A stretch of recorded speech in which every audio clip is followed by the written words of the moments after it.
Video kedua kita kali ini akan membahas tentang pemahaman apa itu laporan keuangan.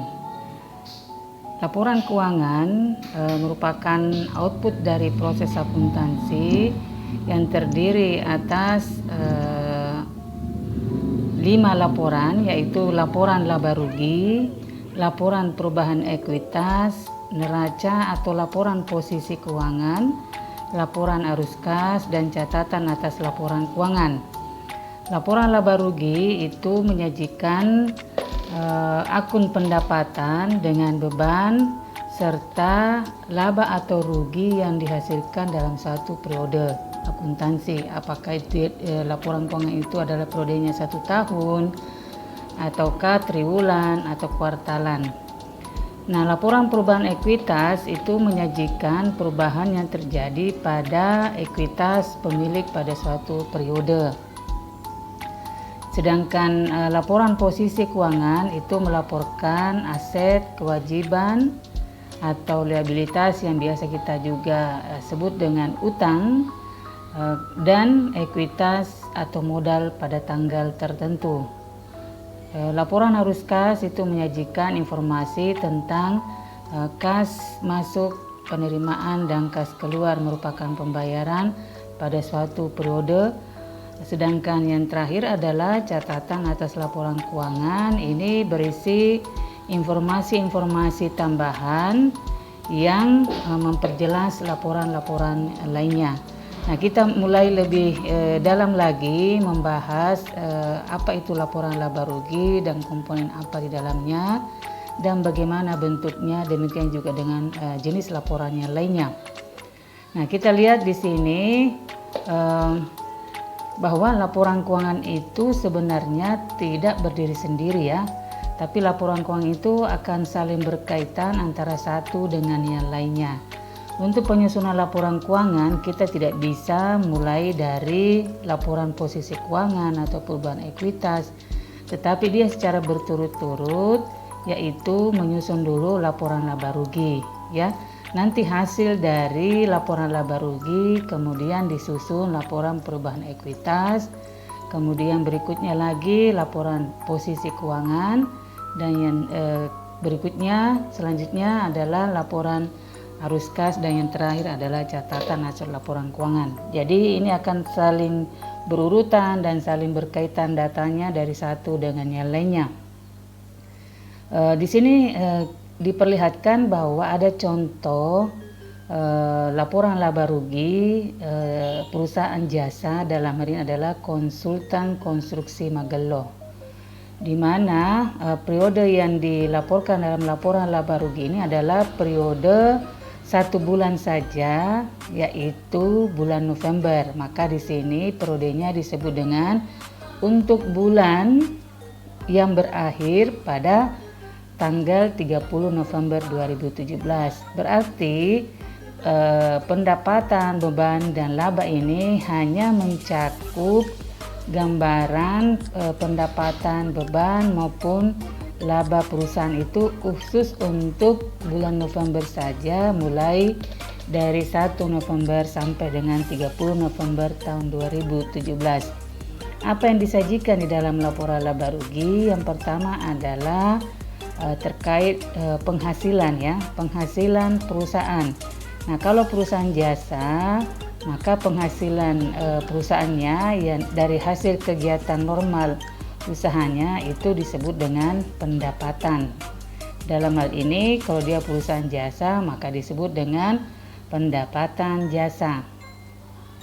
Di sini dicontohkan pendapatan jasanya 4.700.000. Kemudian di dalam laporan laba rugi ini selain dari penghasilan juga menyajikan informasi tentang pengeluaran perusahaan yang disebut dengan beban. Jadi kata beban ini adalah pengeluaran perusahaan yang sudah terjadi atau terpakai dan tidak ada kelanjutannya pembebanan biaya tersebut ke periode berikutnya, yaitu di bulan Desember. Jadi beban-beban usaha ini tergantung dari jenis usaha perusahaan, kemudian bentuk usaha perusahaan, besar kecilnya perusahaan itu biasanya akan berkaitan dengan pengeluaran apa saja sih yang dikeluarkan oleh suatu perusahaan.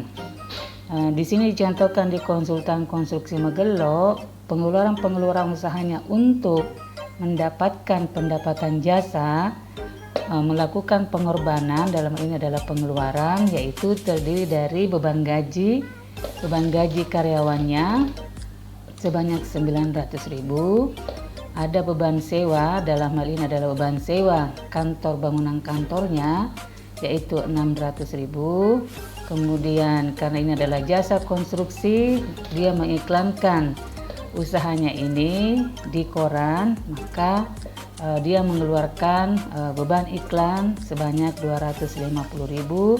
Selain itu juga untuk memperoleh pendapatan jasa, perusahaan ini mengeluarkan beban utilitas seperti misalnya beban listrik, air, dan telepon sebesar 200.000. Nah, untuk bulan November total bebannya adalah 1.950.000. Perusahaan ini akan menyajikan di dalam laporan laba ruginya yaitu laba bersih manakala hasilnya atau penerimaannya itu dalam bentuk pendapatan jasa lebih besar dibandingkan dengan pengeluaran perusahaan, dalam ini adalah beban sebanyak 1.950.000, sehingga perusahaan ini atau konsultan konstruksi Magello memperoleh laba bersih sebanyak 2.750.000. Nah, di dalam laporan laba rugi ini belum kita menyajikan berapa pajak penghasilannya ya. Ini masih dalam bentuk laba usaha sebelum dikurangi dengan pajak. Nah, data laba sebesar 2.750.000 ini dari laporan laba rugi ini akan menambah saldo ekuitas atau pemilik pada laporan perubahan ekuitas. Laporan berikutnya setelah kita menyusun laporan laba rugi yaitu laporan perubahan ekuitas. Apa yang dimaksud dengan laporan perubahan ekuitas itu adalah menyajikan perubahan modal dari awal bulan, apakah dia bertambah atau berkurang dan menjadi modal akhir di 30 November 2017. Disajikan di sini bahwa perusahaan ini belum atau baru berdiri di 1 November sehingga modal awalnya itu belum ada, yaitu 0 ya. Kemudian di bulan November ada investasinya sebanyak 15 juta, laba bersih sebanyak 2.750.000, sehingga total sebanyak 17.750.000. Modalnya yang di sini akan dikurangi lagi dengan penarikan pribadi atau dalam bahasa Inggrisnya prive atau biasa juga di Indonesia kan itu prive sebanyak 1.300.000. Apa yang dimaksud dengan prive atau penarikan di sini adalah penarikan yang legal atau sah atau diperbolehkan di dalam perusahaan maupun dalam accounting, bahwa pemilik dari perusahaan itu boleh menarik sebagian dari investasinya untuk kepentingan pribadi dari si pemiliknya sebesar 1.300.000. Nah, sehingga modal akhirnya nantinya 30 November sebanyak 16.450.000. Laba bersih sebanyak 22.750.000 ini berasal dari laba rugi yang dibuat sebelumnya ya, yaitu di ilustrasi 15. Nah, modal akhir 30 November sebanyak 16.450.000 ini kemudian disajikan di dalam laporan posisi keuangan yaitu 30 November 2017. Apa bedanya antara periode yang disajikan di dalam laporan laba rugi dengan laporan perubahan ekuitas, di mana laporan laba rugi dengan laporan perubahan ekuitas itu menyajikan data-data selama satu periode. Dalam ini adalah satu periode yang dimaksudkan adalah periode di bulan November saja, yaitu 1 November sampai dengan 30 November 2017. Sedangkan periode yang disajikan di dalam laporan posisi keuangan ini adalah saldo-saldo aset, liabilitas, dan ekuitas yang dijanjikan pada tanggal tertentu. Biasanya tanggal tertentu yang dimaksudkan di sini adalah akhir dari periode pelaporan kita. Contohnya misalnya di sini periode akhir pelaporan kita adalah 30 November 2017. Berarti saldo kas per 30 November 2017 sebanyak 8.050.000 dan seterusnya. Di mana di dalam laporan posisi keuangan ini ada 3 data yang disajikan, yaitu data aset atau hartanya perusahaan, data liabilitas atau utangnya perusahaan, dan data ekuitas atau modalnya perusahaan.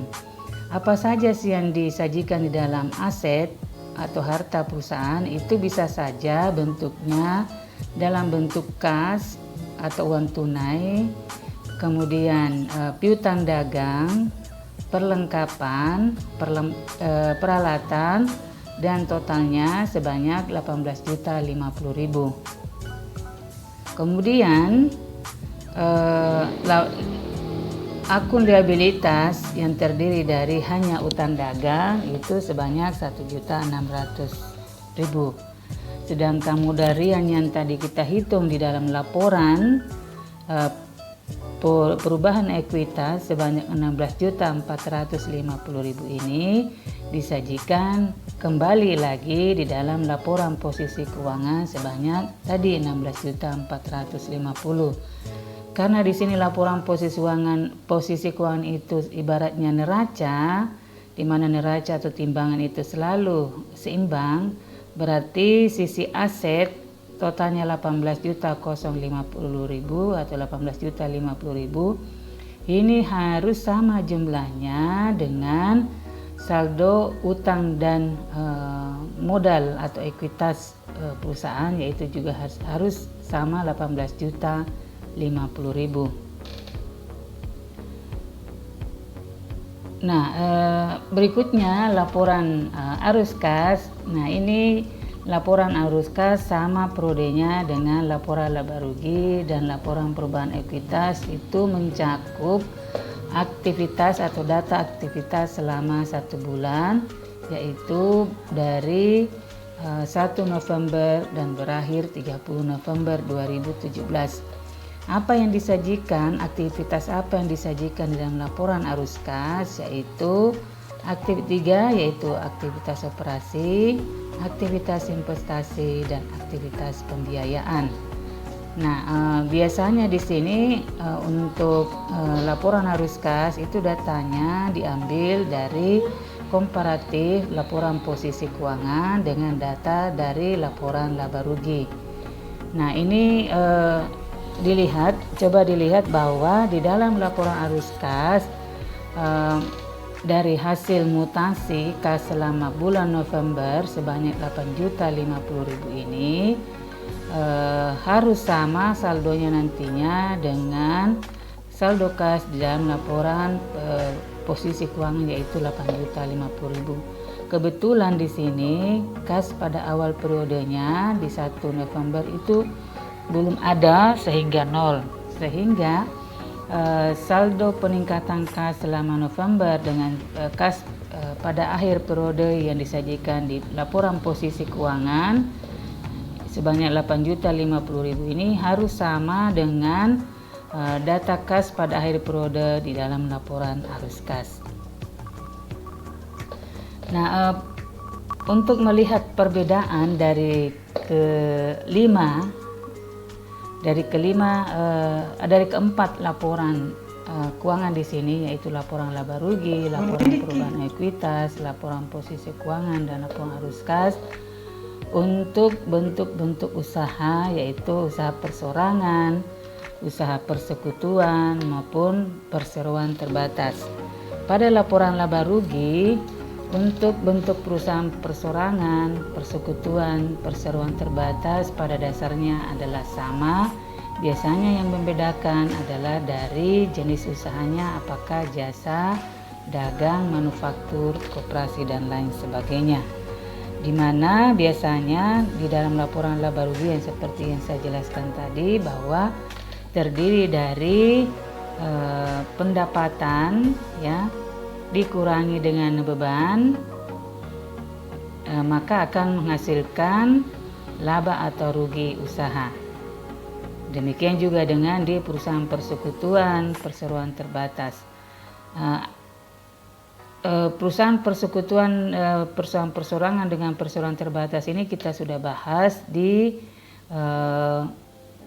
video sebelumnya ya. Kemudian kita masuk ke laporan perubahan ekuitas, di mana di sini terjadi perbedaan ya. Perbedaan kalau pada perusahaan perseorangan, laporan perubahan ekuitasnya itu terdiri dari gambaran berapa modal awalnya, biasanya modal awal perorangan satu orang saja, dikurangi dengan laba usahanya seperti yang tadi yang dijelaskan sebelumnya, yaitu 2 juta berapa tadi 2.750.000 ya.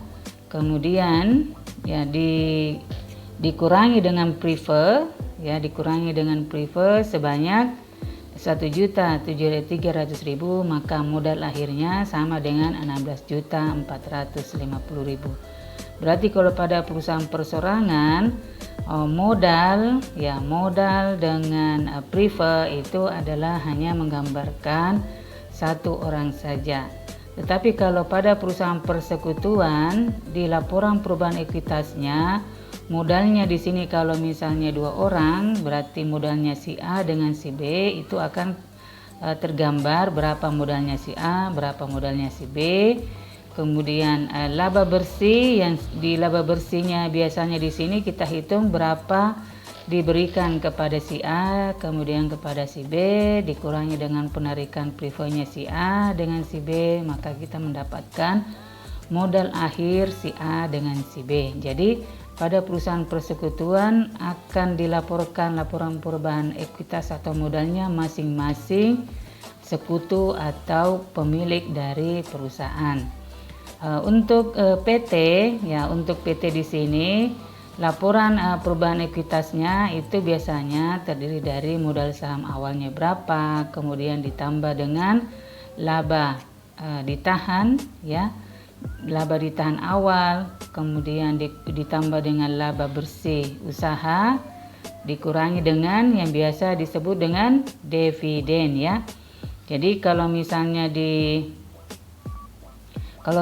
di perusahaan perseorangan dengan persekutuan yang disajikan disajikan di dalam laporan perubahan ekuitas itu adalah prefer sebagai pengurang dari modal awal dengan laba usaha, maka untuk PT di sini laba ditahan awal ditambah dengan laba usaha ini dikurangi dengan dividen. Kemudian laporan posisi keuangan ini juga berbeda, bahwa di dalam perbedaannya itu ada di sini ya, di ekuitasnya saja. Jadi di ekuitas, jadi kalau perusahaan perseorangan berarti modalnya tadi satu orang saja, yaitu misalnya Tuan Rian. Tetapi kalau misalnya persekutuan atau CV, maka modalnya bisa di sini adalah modalnya Tuan Rian, modalnya Tuan Ahmad misalnya ya, disajikan. Sedangkan untuk PT, maka di sini modal PT disebut dengan modal saham, kemudian berapa laba ditahan yang dihitung di laporan perubahan ekuitas, maka kita akan mendapatkan namanya laba ekuitas ya, saldo ekuitasnya berapa. Nah untuk laporan arus kas, itu sama, antara ketiga bentuk perusahaan ini, di mana menggambarkan arus kas dari kegiatan operasi, investasi, dan pendanaan. Nah, untuk selanjutnya, video kita kali ini juga akan membahas persamaan akuntansi. Nah, untuk persamaan akuntansi di sini kita akan membahas apa itu bukti transaksi, kemudian persamaan akuntansi, dan menjelaskan makna dari aset dan apa jenis dari aset, kemudian kewajiban dan apa saja jenis dari kewajiban tersebut, kemudian juga dengan ekuitas dan apa saja sih yang berkaitan dengan akun ekuitas. Kemudian kita juga akan melakukan analisis pengaruh transaksi bisnis terhadap persamaan akuntansi, dan yang keempat adalah menyiapkan atau menyusun laporan keuangan atau financial statement. Nah, untuk pertama ini kita akan melihat dulu apa sebenarnya yang dimaksud dengan bukti transaksi. Nah, seperti pembahasan di video yang pertama, transaksi itu adalah kejadian ekonomi yang terjadi pada suatu organisasi yang mempengaruhi kondisi keuangan. Jadi kalau misalnya ada peristiwa atau kejadian di dalam suatu perusahaan dan tidak berkaitan dengan kondisi naik atau turunnya, bertambah atau berkurangnya keuangan perusahaan, maka tidak akan dilakukan atau bukan merupakan suatu transaksi dan tidak dilakukan proses pencatatan dan pelaporan. Contoh misalnya yang disebut dengan transaksi adalah pembelian kendaraan operasional, pembayaran gaji, penjualan, dan lain-lain. Nah, setiap transaksi ini dibuktikan dengan adanya bukti atau dokumen transaksi. Contoh misalnya faktur atau invoice, bukti kas masuk, bukti kas keluar, nota, cek, dan lain sebagainya.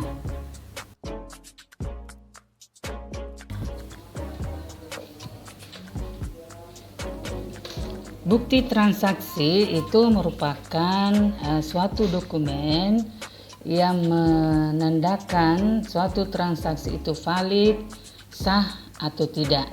Jika suatu transaksi tanpa ada bukti atau dokumennya, maka perlu dipertanyakan kebenaran atau keterjadian dari suatu transaksi tersebut. Nah, bukti transaksi ini merupakan bentuk pencatatan atau recording dari suatu transaksi. Contoh misalnya bukti transaksi yang pertama kita di sini adalah bukti kas keluar. Nah, bukti kas keluar ini adalah bukti yang digunakan oleh perusahaan untuk merekor atau mencatat transaksi-transaksi pengeluaran kasnya atau untuk melakukan pembayaran-pembayaran kepada suppliernya atau vendornya untuk membayar utang. Atau bisa juga bukti kas keluar ini digunakan untuk melakukan pembelian barang secara tunai, ataukah bisa juga bukti kas keluar ini digunakan untuk membayar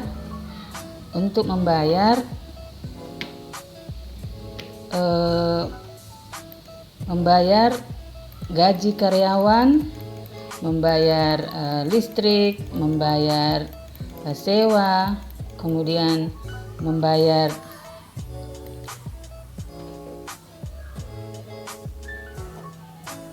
contoh misalnya di sini membayar pajak, ya. Jadi bukti kas keluar ini merupakan bukti yang dibuat oleh perusahaan. Contoh misalnya di sini perusahaannya adalah Mercedes Tours and Travel, di mana untuk membayar pajak yaitu PPh pasal 21 untuk karyawannya dan angsuran PPh badannya yaitu pasal 25 itu sebanyak 710.000. Maka di sini biasanya pembayarannya itu bisa dilakukan baik secara cash tunai ataupun melalui suatu cek. Nah, di sini ada rupiah AC.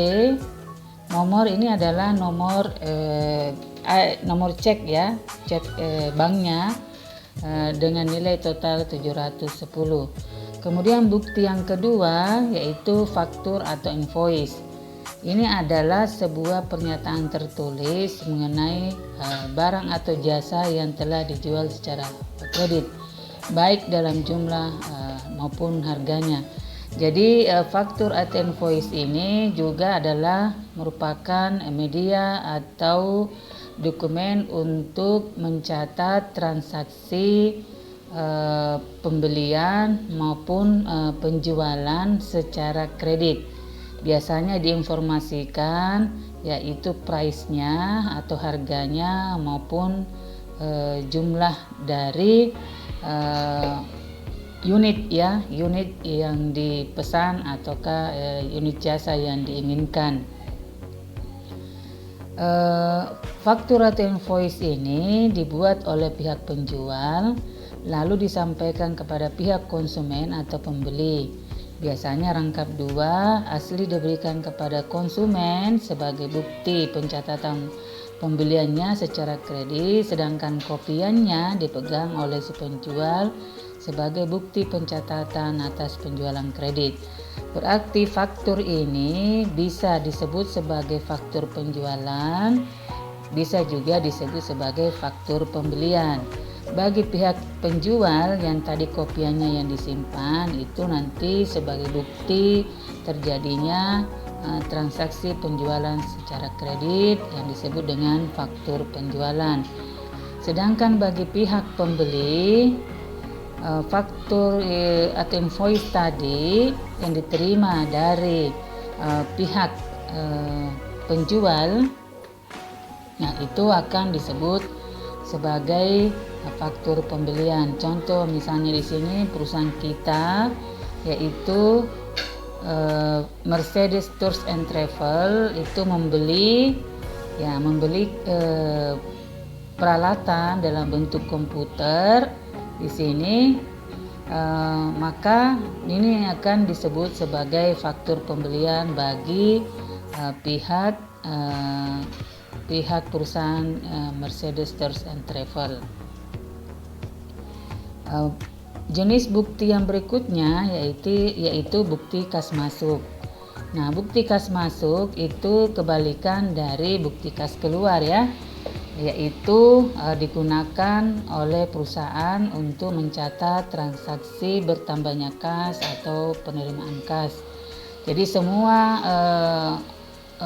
transaksi yang berakibat kas perusahaan bertambah atau uang tunai perusahaan bertambah, apakah dari hasil penjualan tunai ataukah dari hasil penagihan pinjaman pelanggannya atau debiturnya, kemudian hasil dari penjualan aset tetapnya, maka itu akan dilakukan pencatatan di dalam atau dibuatkan dokumen namanya bukti kas masuk.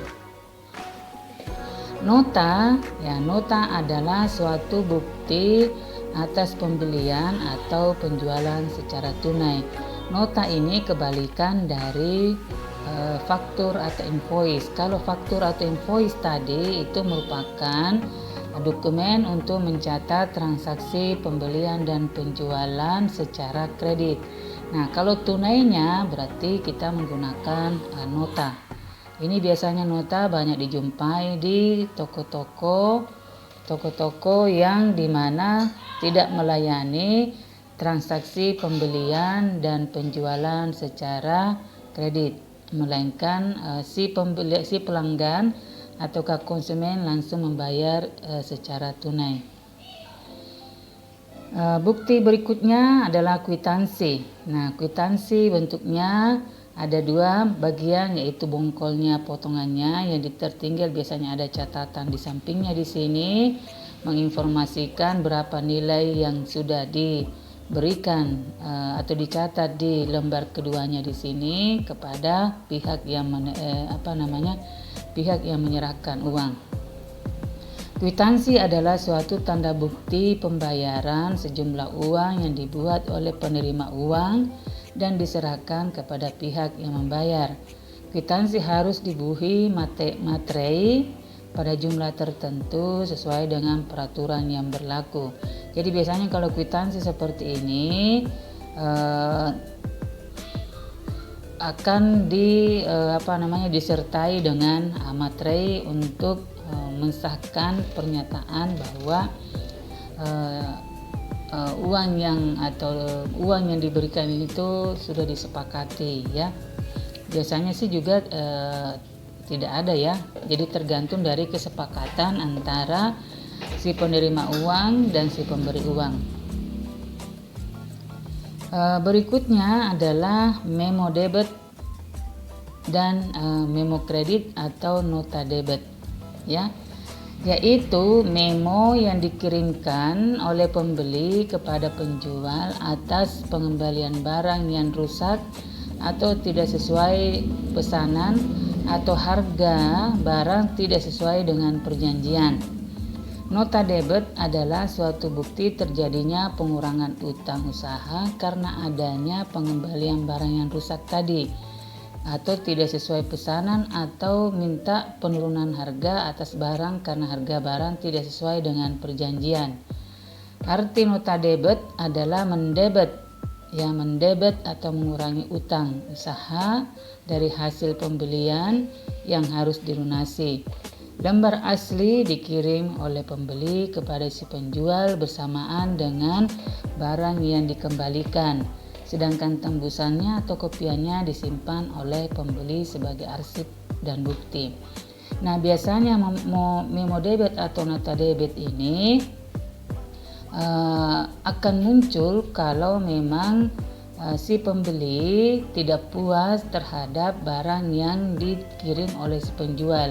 Maka dia menerbitkan nota debit atau memo debit disertai dengan barang yang akan dikembalikan.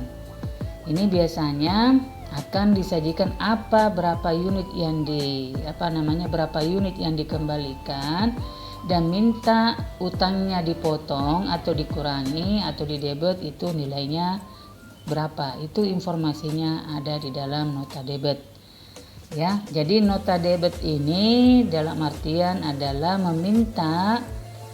pelanggan meminta kepada penjual atas barang yang sudah diterima untuk didebitkan utangnya. Jadi utangnya si pembeli mohon dikurangi karena ada barang yang sebelumnya dipesan misalnya 10, satu yang rusak, berarti minta untuk dikurangi utangnya karena ada rusak 1 unit. Sehingga nanti utangnya sisa 9 unit. Nah, kalau misalnya ya dari keterjadian tadi si pembeli tidak menerbitkan nota debit, berarti ia menerbitkan menerbitkan barang yang dikembalikan oleh si pembeli. Si penjual bisa juga menerbitkan memo atau nota yang disebut dengan memo kredit atau nota kredit. Memo yang dibuat oleh si penjual karena penjual menerima pengembalian barang dari si pembeli. Nah, nota kredit ini adalah surat bukti terjadinya pengurangan piutang usaha karena adanya pengembalian barang dagang atau penurunan harga karena terjadinya kerusakan atau ketidaksesuaian kualitas barang yang dikirimnya atau yang dipesan. Nota debit dibuat dan ditandatangani oleh penjual. Arti nota kredit adalah penjual mengkredit atau mengurangi piutang usaha yang akan ditagih ke pembeli. Lembar asli diberikan kepada pembeli, sedangkan tembusannya kopiannya disimpan oleh si penjual. Nah, perlu diketahui di sini kalau misalnya si A atau si pelanggan A ini mengembalikan barangnya 1 unit, kalau si pelanggan yang mengembalikan barangnya tadi 1 unit membuat nota debit dikirim bersamaan dengan barang 1 unit, berarti si penjual tidak usah membuat nota atau memo kredit. Sebaliknya, kalau si pembeli tadi mengirim 1 unit barangnya tetapi tidak disertai dengan memo atau nota debit, berarti si penjual harus membuat memo kredit atau nota kredit memberitahukan kepada si pelanggan bahwa piutangnya si A tadi, pelanggan A, sudah dikreditkan, ya, sudah dikreditkan untuk pengembalian 1 unit barang. Berikutnya cek. Ya, cek adalah suatu surat perintah pembayaran yang dibuat oleh pihak yang mempunyai simpanan di bank atau nasabah agar bank membayar sejumlah uang kepada pihak yang namanya tertera dalam cek tersebut. Keterangan bagi pihak yang mengeluarkan cek akan dicatat dalam akun kas sebelah kredit, sedangkan pihak yang menerima cek akan dicatat kasnya bertambah di sebelah debit. Pihak yang mengeluarkan dan menandatangani cek disebut penarik, sedangkan bank yang membayar jumlah uang untuk suatu cek disebut tertarik, sedangkan pihak yang menerima pembayaran cek disebut sebagai penerima. Jadi si kreditur, ya, kreditur perusahaan atau kreditur perusahaan atau vendor perusahaan dibayarkan oleh perusahaan utangnya. Jadi utang perusahaan kepada vendor atau kepada kreditur dibayar tidak dalam bentuk uang tunai, ya, tetapi diberikan atau dibayar dengan menyerahkan selembar cek. Nah, nantinya si kreditur atau vendor ini akan mencairkannya atau menguangkannya di bank sebesar jumlah yang tertera di dalam cek tersebut. Contoh misalnya di sini senilai 4.700.000.000 akan dicairkan oleh kreditur kita di bank, di rekening perusahaan, yaitu di bank BRI atau Bank Rakyat Indonesia. Sedangkan balet giro adalah alat pembayaran kepada pihak lain dengan cara memindahkan saldo rekening bank pihak yang membayar kepada rekening pihak yang menerima. Seperti halnya cek, balet giro bukan oleh pihak pembayar. Pihak penerima bayaran menerima lembar balet giro, sedangkan pihak pembayar menyimpan sas atau potongannya yang harus disertai dengan penerimaan kwitansi. Jadi maksudnya di sini bahwa balet giro ini jika si kreditur atau si vendor dibayar utangnya dalam bentuk balet giro, berarti si kreditur atau vendor tidak bisa mencairkannya di bank, ya, tidak bisa mencairkannya di bank dalam bentuk uang tunai, tetapi hanya bisa memindahkan jumlah yang tertera di dalam balet giro itu dari rekening perusahaan kita, misalnya di sini membayar utang kepada vendor di rekening bank yang dimiliki oleh vendor tersebut. Oke, dan yang terakhir adalah memo. Memo di sini biasanya sama dengan bukti kas masuk, bukti kas keluar. Ini dibuat oleh perusahaan, di mana bukti memo ini adalah bukti transaksi yang dibuat oleh biasanya pimpinan perusahaan atau orang yang diberikan wewenang untuk suatu kejadian berlangsung di dalam internal perusahaan saja. Jadi bukti-bukti yang tadi yang kita catat di atas itu adalah hubungannya antara perusahaan dengan pihak luar, ya. Tapi kalau bukti internal, ya ini adalah memo yang hanya digunakan berkomunikasi antara satu bagian dengan bagian lain, atau dari satu pimpinan dengan bawahannya, ataukah ke bagian accounting. Contoh misalnya di sini ada memo di akhir tahun diterbitkan untuk menginformasikan bahwa penyusutan aset tetap bulan Desember sebesar 10% dari nilai buku, di mana nilainya adalah 100.000. Ini biasanya diinformasikan oleh pejabat yang berkepentingan untuk dicatat oleh bagian accounting berapa penyusutan yang ada untuk aset tetapnya selama bulan Desember.